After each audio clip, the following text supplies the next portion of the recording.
Halo semuanya, perkenalkan nama saya Wulandari Smiriadinata.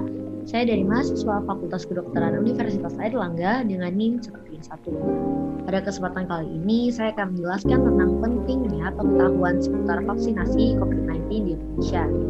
Dan pada kali ini, saya lebih akan menjelaskan dari segi filsafatnya juga. Oke, lanjut saja. Untuk yang pertama, latar belakangnya adalah program vaksinasi COVID-19 secara gratis dari pemerintah telah mulai dijalankan dan akan diberikan kepada sekitar 181,5 juta penduduk Indonesia untuk memperoleh kekebalan komunitas atau herd immunity. Pelaksanaannya pun telah dimulai semenjak 13 Januari 2021 lalu untuk kemudian akan dilakukan secara bertahap dengan prioritas utama yaitu tenaga medis atau tenaga kesehatan sebagai garda terdepan penanganan COVID-19. Dalam rangka mendukung kesuksesan program vaksinasi tersebut, berbagai upaya sosialisasi pun telah dilakukan oleh pemerintah untuk memberikan edukasi yang diperlukan oleh masyarakat. Pembuatan sebuah vaksin tidaklah mudah, yang memerlukan proses yang panjang dan waktu yang tidak singkat.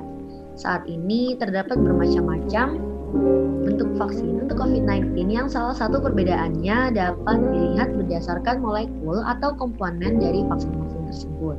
Ada yang dibuat dengan cara mematikan virus, ada yang menggunakan protein virus, ada yang menggunakan mRNA, serta ada pula ada pula vaksin yang berbasis adenovirus. Manusia pada hakikatnya merupakan makhluk yang berpikir, senantiasa merasa, bersikap, dan bertindak. Sikap dan tindakannya yang bersumber pada pengetahuan yang didapatkan melalui kegiatan merasa atau berpikir. Penalaran merupakan suatu proses berpikir dalam menarik kesimpulan yang berupa pengetahuan. Penalaran ini menghasilkan pengetahuan yang dikaitkan dengan kegiatan berpikir. Penalaran merupakan suatu proses berpikir dalam menarik suatu kesimpulan.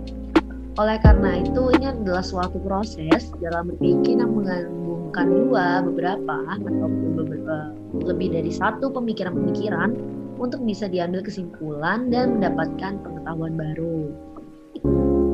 Nah, oleh karena ini, kenapa saya memilih judul ini untuk makalah saya? Pada makalah ini berjudul Pentingnya Pengetahuan Seputar Vaksinasi COVID-19 di Indonesia, dikarenakan urgensi.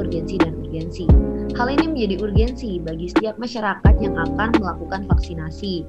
Hal ini penting untuk memberikan cara pandang yang berbeda dari logika ilmu pengetahuan.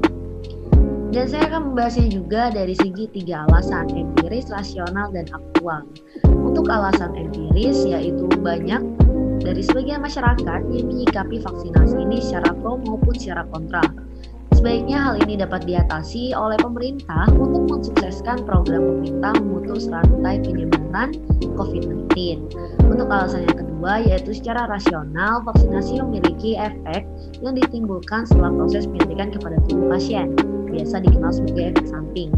Hal ini tentunya bagi sebagian orang menyebabkan gangguan, ataupun bagi sebagian yang lain tidak menyebabkan gangguan. Logika ilmu pengetahuan akan menjelaskan hal tersebut untuk meminimalisir kesalahpahaman di masyarakat terhadap vaksinasi COVID-19 ini. Dan untuk alasan yang aktual, yaitu dapat kita lihat secara langsung atau secara aktual, sebagian masyarakat, di mana jumlahnya juga tidak kecil, menolak untuk melakukan vaksinasi ini.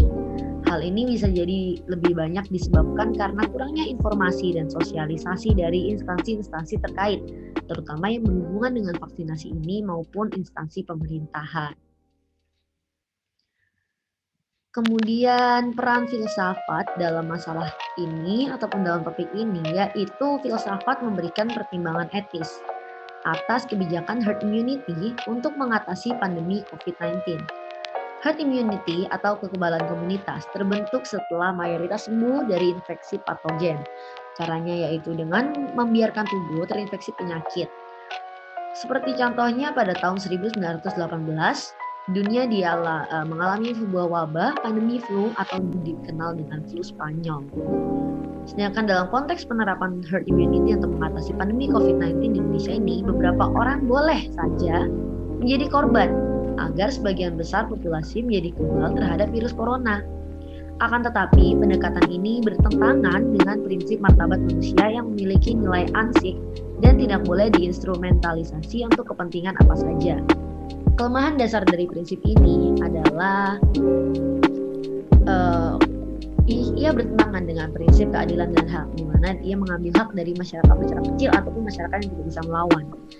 Dalam kenyataannya, pendekatan herd immunity guna mengatasi pandemi virus corona diterapkan oleh negara-negara yang dalam beberapa tahun terakhir mengikuti kebijakan ekonomi neoliberal.